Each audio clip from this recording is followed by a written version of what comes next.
Hello guys, আজকে উল্টো রাত। সবাইকে জানি রথের শুভেচ্ছা, আন্তরিক অভিনন্দন। আজকে তো রথযাত্রা শেষ, বিহানের রথ। চেষ্টা করেছি খুব ভালো করবার, কিন্তু এর থেকে বেশি ভালো কিছু করতে পারিনি, কারণ বিহানের শরীরটা একটু খারাপ আছে। আগের বছরের সাজানোই ছিল, একটু ডেকোরেট করে দিয়েছি, জাস্ট এই, আর কিছুই না। এই যে একটু লাইট লাগিয়ে দেওয়া হয়েছে, আগের বছরও লাগানো হয়েছিল লাইট। একদম হচ্ছে জগন্নাথ দেবের গায়ে লাইট দেওয়া হয়েছে একটা,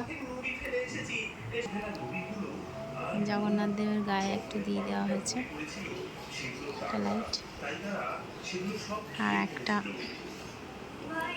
উঁচু করে দেওয়া। বেশি কিছু সাজাতে পারিনি।